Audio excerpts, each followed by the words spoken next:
I was washing dishes when the doorbell rang like a fire alarm and my past walked in holding a baby. 10 years ago my sister vanished, no note, no call, just a trail of worried cops and a mother who stopped sleeping. We buried an empty box because the police told us to accept she was gone. So when I opened the door last week and saw her on my porch, soaked from the rain, clutching a sleeping infant to her chest, my brain refused to connect the dots. She was thinner, older, with eyes that had learned too much, but it was her. "Hey," she whispered like we'd spoken yesterday. "Can I come in?" I stepped aside without thinking, and the smell of rain and old fear followed her into my kitchen. She set the diaper bag on the chair she used to claim at family dinners and stared at the fridge where our childhood drawings used to live. Her hand shook so hard I thought she might drop the baby. "What's his name?" I asked, because the obvious question, "Where have you been?" stuck in my throat like glass. She kissed the kid's forehead and said, "Oliver." Not a tremor in her voice on that part, like his name was the only solid thing she had left. She looked up at me, rainwater still clinging to her lashes. "I need your help." The last time she said that, we were teenagers and she wanted an alibi for sneaking out. I covered for her and Dad grounded me instead. After she disappeared, I replayed that night 1,000 times, wondering if covering for her then meant losing her later.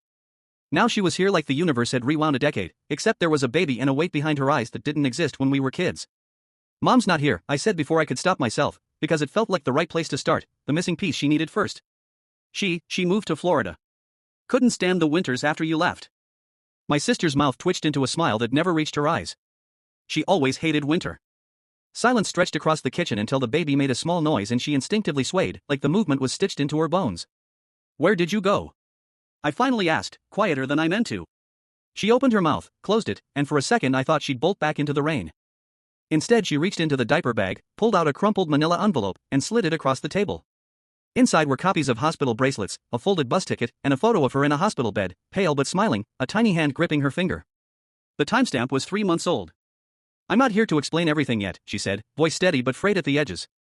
"I'm here because someone will come looking. And when they do, you need to say you haven't seen me." My laugh came out wrong, too sharp. "You disappear for 10 years and show up asking me to lie? Again?" She winced. "It's not like that." She glanced at the window like the rain was keeping a secret. "I made mistakes. Huge ones. But not all of this is my fault." "Whose is it?" I asked. She looked down at Oliver. "His father's." The word sucked the air out of the room. She didn't say boyfriend or ex. She said his father like the label was a locked door. The baby stirred and she wrapped him tighter in the blanket. "I should go," she said suddenly, shifting like every second spent here increased the risk. "I just needed to see you. To remember I still exist somewhere." "No," I said, more forceful than I felt. "You're not leaving. Not like this." Her shoulders sagged, some of the iron draining out of her. I made coffee we both didn't need and tried not to stare. She watched the steam curl like she could read a future in it. "Do you remember the summer after Dad died?" she asked. "You fixed the old fan in my room and said the world was easier when things just needed a screwdriver." I looked at her, at the baby, at the envelope on the table full of fragmented proof of a life she'd lived without me. "Yeah," I said. "I remember." "This isn't a screwdriver problem," she whispered. The clock ticked too loud. The house, which had held 10 quiet years of routine, felt suddenly too small to contain whatever she'd dragged in from the storm. "Does Mom know?" she asked, and for the first time her voice cracked. "That you're here?" "No." I swallowed. "You should call her." "I can't," she said quickly, almost panicked. "Not yet. Not until I know you'll cover for me. The old pattern." She throws the match, I hold the extinguisher. I wanted to say yes because that's what I've always done. I wanted to say no because 10 years ago I should have. Instead I said, "Tell me something true, then I'll decide." She looked at Oliver like he might answer for her. "Okay," she said, staring at a point past my shoulder. "Something true, I didn't leave because I wanted to. I left because I had to. And I came back because I ran out of road." The baby opened his eyes blue, the exact shade our father had, and in that tiny accident of genetics my anger buckled. "You can stay here tonight," I said. "But tomorrow we talk. All of it." She nodded, relief and fear wrestling across her face. "Tomorrow," she agreed, then added the kind of line that makes sleep impossible, the kind of line that tells you your house is about to stop being safe. "If anyone knocks, don't open the door unless I'm holding Oliver. If I'm not, it's not me." I didn't sleep that night. Every creak of the house felt like a warning, every car passing outside made me tense. My sister curled up on the couch with Oliver on her chest, both of them breathing slow and steady, like they hadn't just dragged 10 years of secrets through my front door. I sat in the kitchen with the manila envelope spread across the table, staring at those hospital bracelets and bus tickets like they might rearrange themselves into answers if I looked long enough. By dawn I brewed a pot of coffee just to keep my hands busy. When she woke up, hair tangled, eyes ringed with exhaustion, she looked more like the kid I remembered than the stranger she'd become. She smiled faintly when she saw the coffee, then froze when she noticed the envelope. You looked inside, she asked, her voice low. Of course I did, I said, harsher than I meant. You drop proof of an entire hidden life on my table and expect me not to? She winced, adjusted Oliver in her arms, then sat across from me. I told you, I'll explain. Just, not all at once. That wasn't enough. 10 years, Anna, I snapped. 10 years Mom thought you were dead. 10 years I thought you were dead. And you just show up with a baby and a bag of secrets? You don't get to ease me into it. She didn't flinch at my anger. Instead she leaned back, eyes glassy, and said, Do you remember the guy I was dating back then? Matt? I nodded slowly. Tall, charming, always a little too smooth for his own good. Mom hated him, Dad barely tolerated him. Yeah, I said. What about him? She looked down at Oliver, stroked his tiny hand, then whispered, He found me. That night. After Dad's funeral, when everything was chaos. He said he'd take care of me, get me out of here. I believed him. And for a while, it was, okay. Until it wasn't. My stomach turned. What do you mean? She shook her head like the words were caught in her throat. He wasn't who he pretended to be. He pulled me into things I didn't understand. At first it was just small lies, where he worked, who his friends were. Then it turned into nights I wasn't allowed to ask questions about, money he couldn't explain, people knocking on doors at hours that made no sense. And when I wanted out, she broke off, her voice cracking, her whole body trembling. When I wanted out, he made sure I couldn't.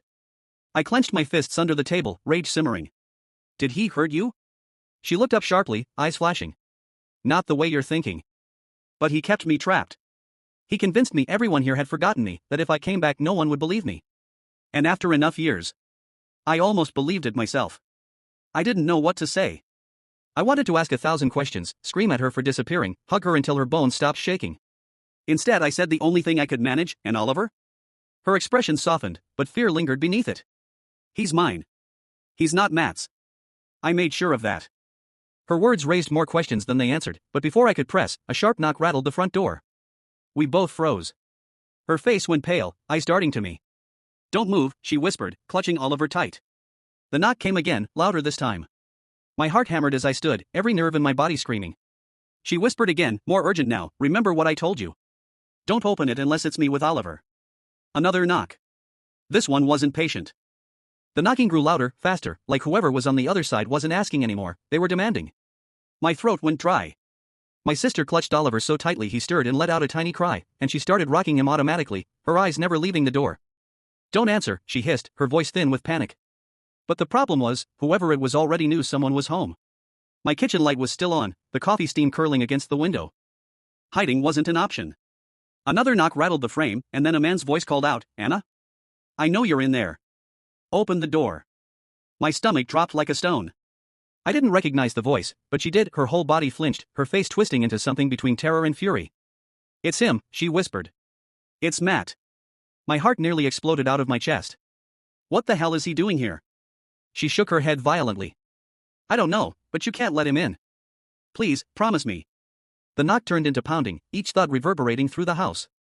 Anna, the man barked. Don't make this worse. You think you can run forever? I didn't think. I grabbed the nearest thing I could use as a weapon, an old baseball bat leaning in the corner. My sister's eyes widened, but she didn't tell me to put it down. She stood, cradling Oliver, and whispered, He won't hurt me as long as I have the baby. But you just stay back.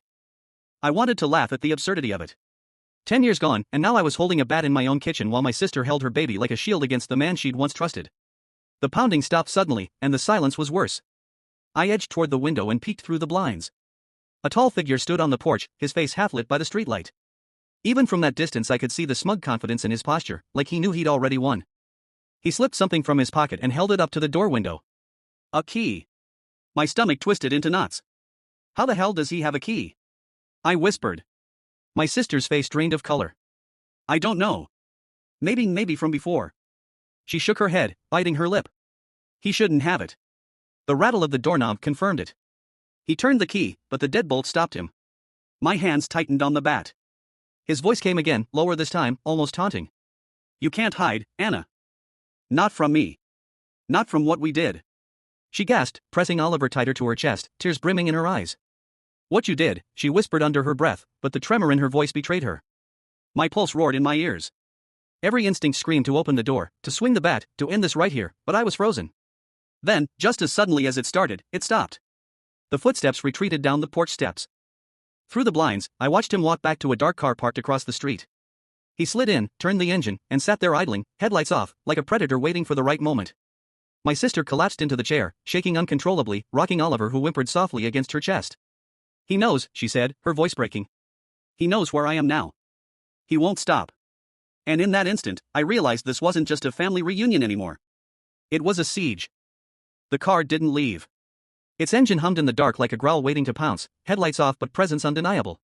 Every time I peeked through the blinds, I saw the faint red glow of a cigarette, and the tip flare brighter when he inhaled. My sister sat at the table rocking Oliver, her leg bouncing so hard the chair rattled. "He's not going to leave," she whispered. "He's going to wait until we slip." I wanted to call the police, but she grabbed my arm before I could even reach for the phone. "No," she said sharply. "You don't understand. He has people. If they show up and he gets arrested, they'll just send someone else. Someone worse." My mouth went dry. "What the hell are you involved in?" She closed her eyes like the question itself was a knife. "I didn't choose it. He dragged me in. At first it was petty stuff, moving cash, keeping quiet when he met with people. Then it was bigger. Trips, packages, things I never opened. I kept telling myself I could leave when I wanted. But by the time I realized how deep it was too late." Oliver whimpered and she pressed him closer. "He doesn't care about me anymore. He cares about what I know. And he cares about keeping this baby quiet." My blood ran cold. "What does that mean?" She looked at me, eyes wide, glistening with fear. "It means if he convinces people Oliver is his, he owns me forever. That's why I ran. That's why I need you." My stomach twisted. I looked back out the window. Matt's car door cracked open, and he stepped out, tall and broad, flicking the cigarette into the street. He walked slowly toward the porch again, casual, like he had all the time in the world. My grip tightened on the bat until my knuckles went white. He knocked once, softer this time, almost polite. "Anna," he called. "We both know this is pointless. You're tired. The kid's tired. Let's stop playing games." My sister stood, shaking her head furiously. "Don't answer. Please." The doorknob rattled. He pressed against it, testing the deadbolt, the old wood frame creaking. "You think your brother can protect you?" he asked, voice mocking now. "He doesn't know the first thing about what's coming." My heart pounded so loud I thought Oliver could hear it. I raised the bat, standing just behind the door, every muscle coiled. My sister's eyes locked on mine, silently begging me not to do something stupid. Then, without warning, he stopped. Silence again. Footsteps retreating. The car engine roared back to life, tires crunching on wet pavement. He drove off, but not fast, not gone. Just circling. Watching. When I finally lowered the bat, my arms trembled so badly I nearly dropped it. My sister whispered, "This isn't over." And I knew she was right. He wasn't giving up. He was planning his next move. By morning the storm had passed outside, but inside the house it still felt like we were drowning. I hadn't slept, my hands still sore from gripping that bat all night. Every sound from the street made me jump. Anna sat at the table cradling Oliver, her eyes hollow from exhaustion. "We can't just sit here," I said finally, breaking the heavy silence. "We can't wait for him to decide when he wants to strike again." She shook her head instantly. "I told you, going to the police won't fix this. He's connected. He'll twist it. He always does." I slammed my hand on the table harder than I meant to. "So what? We just live like prisoners in my own house?" "No. If the cops can't help, then I'll figure out who he really is. There has to be something on him." She bit her lip, hesitating. Then, with a deep breath, she slid her phone across the table.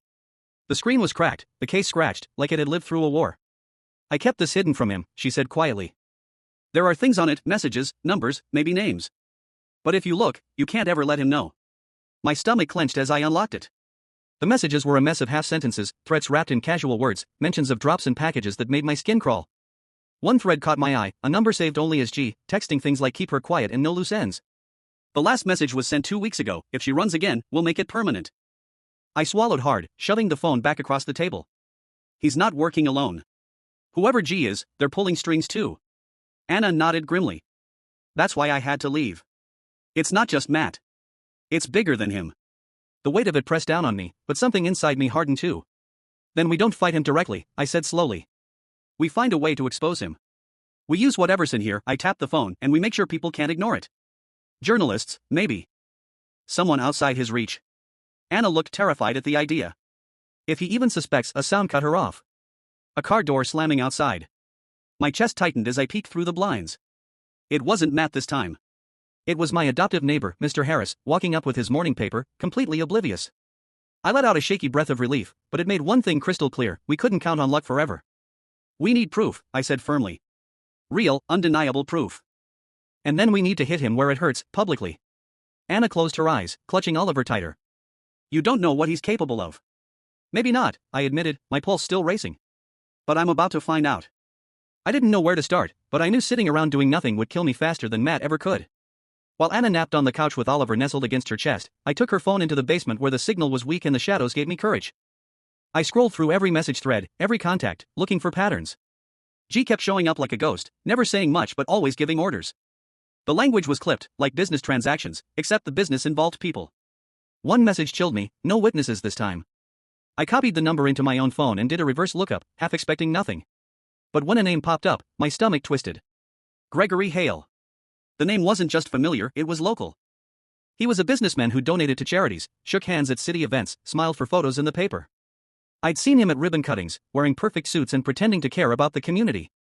And now here he was, the mysterious G giving orders to the man who had terrorized my sister. I felt sick. I googled deeper, pulling up old articles, financial records, anything public.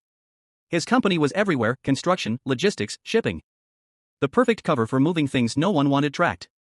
And then I found it, a blurry photo from a gala 5 years ago. Gregory Hale, champagne in hand, standing next to Matt. Both of them smiling like wolves. My skin prickled. This wasn't random. Matt wasn't just some abusive boyfriend who wouldn't let go. He was a soldier in something bigger, and Hale was the general. I closed the laptop and sat in the dark, heart racing. I thought of Anna upstairs, whispering it's bigger than him, and realized she hadn't been exaggerating. This wasn't just about one man with a key to my door. This was about a network, one powerful enough to make people disappear. I went back upstairs, trying to look calm. Anna was awake now, rocking Oliver, her face pale. You found something, she said immediately. I nodded, sitting across from her. G is Gregory Hale. He's not hiding. He's in the papers, he's shaking hands with politicians. And Matt, he's working for him.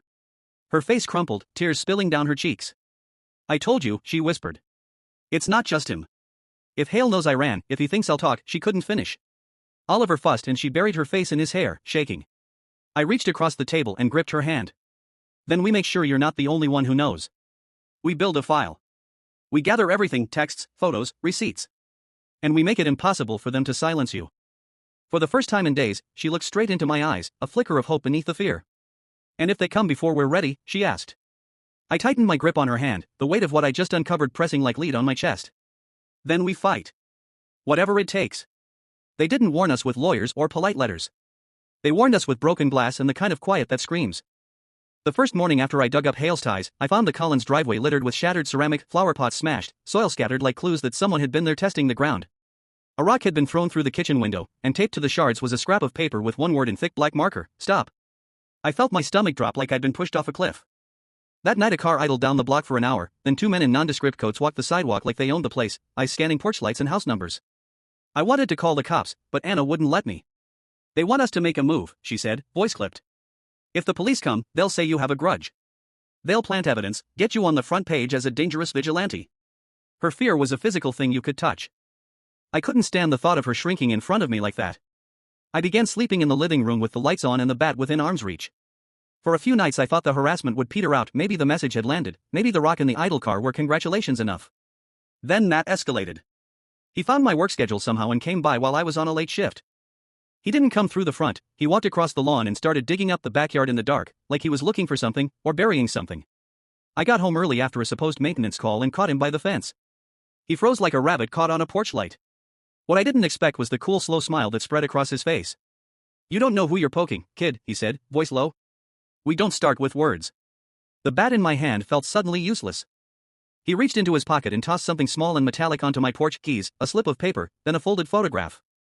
I picked it up with fingers that wouldn't stop trembling. The photo was of Anna, much younger, standing by a van with no windows, looking terrified. Someone had taken it when she thought she was alone. The realization landed with a sickening clarity: he had been watching her long before she fled. I shoved him, hard, and he laughed like I'd fed him. That's a mistake you'll regret, he said, then turned and walked away, the streetlight swallowing his silhouette. After that we stopped pretending we could hide. I called in favors old friends who owed me for nights I'd covered shifts, the bartender who still texted me the occasional tip about people who asked too many questions. We hired someone small-time at first, a private investigator who worked off cash and looked like he'd fallen asleep at a crime novel. He ran Hale's company records, traced shipments, and handed me a list of shell companies that funneled money into accounts with names I couldn't pronounce. He also gave us something more immediate, photos of a man, one of Hale's lieutenants, watching the Collins porch. The investigator told me in a whisper that these people were sloppy because they were confident. Confidence usually means they think they're untouchable. I printed the photos and pinned them to the wall, feeling ridiculous and empowered at once. Anna taped them to the refrigerator and stared at them like she might memorize faces that could hurt her. We needed to get the story into someone else's hands.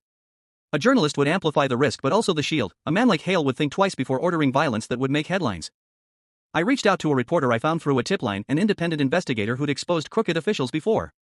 She agreed to meet in person at a diner 2 towns over, early, before anyone could tail me. On the day we were supposed to meet, I woke to pounding on the front door. Anna was upstairs changing Oliver. I froze, every muscle coiled. The pounding intensified, angry, unforgiving. I crept to the top of the stairs and peeked through the landing. Through the frosted glass of the front door I saw a shadow, a body pressing against the wood as if trying to force it open. My first instinct was to throw myself at the lock, to barricade us in. My second was darker, call the reporter and tell her not to come. Something in my chest snapped.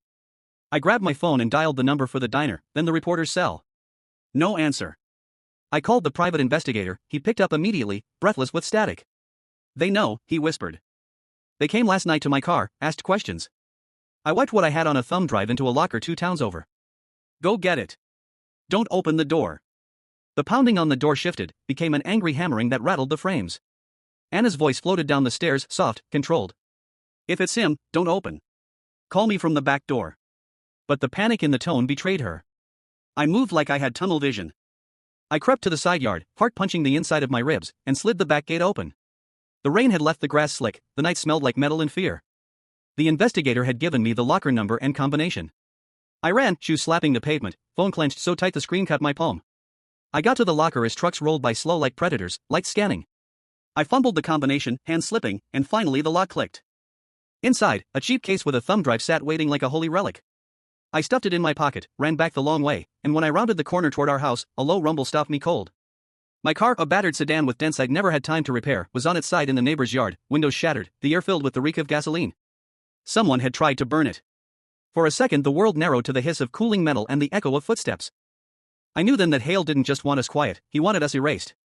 I had a choice, run and save my sister and the baby, abandoning everything we'd learned, or go back and light a match on the mess he tried to bury me in. My feet moved before my brain finished deciding. I walked back to the porch, thumb drive burning a hole in my pocket, and braced myself for what would come through that front door. I stood on the porch with the drive burning a hole in my pocket and the air in my lungs tasting like metal. Behind the frosted glass the pounding had stopped, replaced by a silence that felt worse than noise. My hands were shaking so hard I could barely work the deadbolt, but I got it and shoved the bolt home and yanked the chain across before I dared to breathe.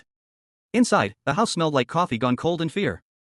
Anna was in the hallway with Oliver pressed to her chest, eyes wide, the rigid calm of someone who had practiced staying small. I slid the drive out of my pocket and held it up like it was a lifeline. We have to get this to someone who won't run, I whispered. She nodded, lips pressed thin. The reporter. The diner. Now. We don't have time. My first thought was to run, jump in my car and speed to the diner and hand the thumb drive to the reporter's hands. My second thought, which came faster, was that if I left the house empty we'd leave a target behind. I grabbed the coat from the hook, wrapped Oliver in it like a burrito, and pushed Anna toward the back door. We slipped out the back, stepping over shards of the flower pot that had been smashed the night before. The neighborhood was quiet in that brittle way the world is when something dangerous is nearby. I moved us 3 blocks over to my friend Diego's place. He owed me favors and, more importantly, he had a spare room and a VPN setup I could use without tripping every corporate watch list in the world. I banged on his door like a man possessed and hauled him into the plan in 2 minutes flat. He didn't ask questions, just grabbed my laptop, my phone, and a backpack and hustled us into his second-story room where the blinds were crooked and the internet was fast. The drive went into the laptop and, for the first time in days, I felt the world tilt toward something actionable. Files unfolded, photos, messages, spreadsheets, bank names, shell companies, everything the investigator had given me plus the texts from Anna's phone. I started copying and uploading, not to any single outlet but to a dozen places at once, 2 local journalists, 1 investigative site, a regional TV producer's burner email, and a secure cloud locker with public links. I sat there hammering keys while sweat soaked the back of my shirt. Diego kept glancing at the clock like a man expecting the sky to fall. At 11:02 a.m. the first email went out, and within minutes my notifications began a feral chorus. It felt like lighting a fuse and guessing how long the bomb would take to blow. We waited. Then the sound came, sirens, far at first and then growing, the blessed wail of things that meant someone else was finally looking. My phone rang with an unknown number. It was the reporter. We got it, she said, breathless. We're live. Don't move. Relief didn't come. Instead, there was a new terror, the knowledge that people who had been patient and confident for months would now move faster. We watched the news crawl while the reporter read from the files we'd uploaded: company names, transfer amounts, a photo of Hale at a gala with Matt in the background, the message thread where G ordered, no loose ends. The screen showed a slideshow of documents, my voice in the background from a recorded call I'd made to corroborate Anna's story. In the middle of the broadcast, a light siren flashed: police investigating after documents reveal possible organized activity. At my feet, Anna let out a breath she'd been holding for years, the first real, undiluted sound like an acceptance. Then the porch light outside Diego's apartment started flashing, blue patrol cars pulling up to the house across the street, then more, then a van with narcotics and organized crime stamped on the side. For a second I thought we might have done it. For a second the entire plan felt like a miracle. That second shattered when the back window rattled and 3 heavy silhouettes ran across the yard and dove for the back door like wolves. The door banged open and 2 plainclothes officers in tactical vests poured into the room yelling, "Freeze!" On the ground. I hit the floor before they finished the sentence, palms burning where they slammed into the carpet. They cuffed me with a practiced, ruthless efficiency, then turned to Anna and Oliver with questions and commands that were supposed to be comforting but felt like bright knives. "Sir, you're being detained for your protection," one of them said as he read a badge. I watched the anchor on the laptop say, calmly and with a gravity I'd never heard in local news, "Authorities are executing search warrants connected to these documents." Hours blurred, questions, documents, anxious faces, a detective with tired eyes who told me quietly he'd watched the live feed and knew the story smelled rotten in a political way. They escorted me to a cruiser and then to a room with fluorescent lights and one-way glass. I thought about the smashed car in the neighbor's yard and the photograph on the porch and, for the first time since this started, felt afraid, not of Matt or Hale, but of the machinery of power we'd roused. The officers were careful but blunt, for now they needed to verify chain of custody, to confirm that the drive had not been fabricated, to tie the documents to bank trails. I gave them everything: the investigator's contact, the locker receipt, screenshots of uploads. They moved like fish through murky water, slow, calculating, and then, suddenly, efficient. By nightfall, Hale's office had officers inside, and Matt's name surfaced in a subpoena. They were rolling up accounts, and a hush fell over the phone lines I'd expected to scream. Did we win? Not yet. But the next morning a headline read, "Local construction magnate under federal investigation, multiple arrests expected." I sat in a sterile room and let the words wash over me. I didn't feel victorious. I felt exhausted, raw, and chafed by the cost. Anna slept with Oliver in my arms in the back seat while the officers checked his ID and her story. When I finally saw her face without the shadow of fear, she smiled a small, incredulous smile and mouthed, "Thank you." I had no illusions that this would end overnight. Hale had money, lawyers, and reach. He would fight back, and Matt's allies might try to disappear us before the law found them. But for the first time in a week, we had a force on our side that didn't respond to threats with rocks and car fires. We had the press, the law, and the truth out where other people could see it. Outside, in the dark, a car idled at the end of the block like it had all along. It didn't drive away. But the men inside it didn't get out. Maybe they were waiting. Maybe they were recalculating. I held Oliver a little tighter and let my shoulders drop for the first time since the knock at the door. We'd lit a fuse, and something big was burning. Whatever came next, at least we'd made the match. The news cycle didn't let go. For days Hale's face was everywhere, on TV, in headlines, splashed across social feeds with captions like "community leader" or "crime boss." Every time I turned on the screen, his smile looked a little more like a mask. The documents from the drive were dissected by journalists, each thread unraveled until even the average person scrolling their phone could see the rot beneath his empire. But the more public it became, the more dangerous it felt. Hale wasn't the kind of man to crawl under a rock and die quietly. He had too much money, too many friends in suits who owed him favors. My lawyer friend Diego warned me that powerful men didn't go down alone, they dragged everyone with them. And then the threats started again, only this time they weren't rocks through windows. They were letters slipped under the door with no footprints in the snow, text messages from burner phones that all said the same thing: "You're next." The cops assigned a patrol to circle the block every few hours, but I knew it was theater. If Hale wanted to disappear me or Anna, a squad car wasn't going to stop it. Anna tried to put on a brave face, but every knock at the door sent her clutching Oliver like he might vanish if she blinked. She kept apologizing, saying she'd brought the storm down on my life, that I should have let her keep running. I told her the truth, that if she hadn't come back, I would have spent the rest of my life wondering. That lie would have been worse than the danger. Still, the tension between us was real. Some nights I'd hear her pacing the spare room, whispering lullabies to Oliver that were more for her nerves than his sleep. And some nights I'd catch her looking at the door like she was tempted to bolt again. Then came the night the Collins house caught fire. I saw the smoke before the sirens. Flames licking up the walls, neighbors shouting, the sky painted orange. By the time the fire trucks got it under control, the place was ash and twisted beams. The official word was faulty wiring. The neighbors whispered arson. I didn't need whispers, I knew. Hale's people were sending another message: "We can reach you, even if we miss you." Anna sobbed when she saw the wreckage, holding Oliver so tight he cried. She looked at me with eyes full of defeat. "They'll never stop," she said. "Even if Hale goes down, there's always someone else." Always another Matt. Maybe I should just take Oliver and disappear again. That broke something in me. No, I said, harsher than I intended. You don't get to run anymore. Not when the truth is out. If you disappear, they win. If you stay, we fight. She stared at me like she wanted to argue, but instead she nodded slowly, tears streaking down her face. That night I barely slept, the fire's glow still burned into my vision. I knew we were in check, cornered, and the only way out was through. The question wasn't whether Hale would strike again. It was when and how hard. It happened on a Thursday, the kind of gray morning where the sky feels like wet concrete pressing down on the world. I was half asleep on the couch when a text buzzed through, an unknown number, just a photo. Anna standing outside Oliver's daycare, except she hadn't taken him there. My blood iced over. Before I could think, another message followed, bring the drive. Come alone. I bolted upright, heart exploding in my chest. Anna walked into the room seconds later, Oliver in her arms, confused by the look on my face. What is it? She asked. I showed her the phone and watched the color drain from her skin. She shook her head, clutching Oliver closer. They're baiting you. They don't have me. I wanted to believe her, but the photo was too sharp, too recent. I didn't argue. I grabbed the copy of the drive we'd hidden and told her to stay locked inside with Diego until I called. She begged me not to go, tears spilling, but I was already out the door, every nerve screaming. The address came in a second message, the old mill on the edge of town, abandoned for years but still standing like a skeleton. My car rattled all the way there, the engine protesting, my pulse louder than the tires on gravel. The building loomed, broken windows like empty eyes. I stepped inside clutching the drive, my bat from the first night tucked under my arm. The air smelled of rust and mold. Took you long enough, a voice called. Matt emerged from the shadows, grinning like the devil himself. He looked worse than before, scruffy, wild-eyed, like the unraveling of Hale's empire had ripped him apart. Behind him, Hale stood in a tailored suit, calm as ever, like this was just another boardroom negotiation. You made a mess, Hale said smoothly. Documents, reporters, police raids. You think you're some kind of hero? You're a child who found matches. I swallowed, forcing my voice steady. The world knows. You can't bury it now. Hale smirked. The world forgets. Stories fade. People like me don't. Matt stepped closer, bathed in the dusty light through broken glass. Give me the drive, he snarled, and maybe we let you walk out. I laughed bitterly, surprising myself. You think I'd bring the only copy? His face flickered with uncertainty. That was my opening. I swung the bat, connecting with his shoulder. He staggered back, cursing, and I bolted toward the exit. Hale's voice followed, calm and chilling, you'll regret this. Matt lunged, tackling me to the ground. The drive skittered across the concrete. We wrestled, fists and rage and 10 years of stolen life boiling over. He was stronger, but desperation made me feral. I grabbed a shard of glass from the floor and held it to his throat. His eyes widened. You don't have the guts, he spat. For a second, maybe he was right. Then headlights cut through the broken windows and sirens wailed. Police stormed the building, shouting commands.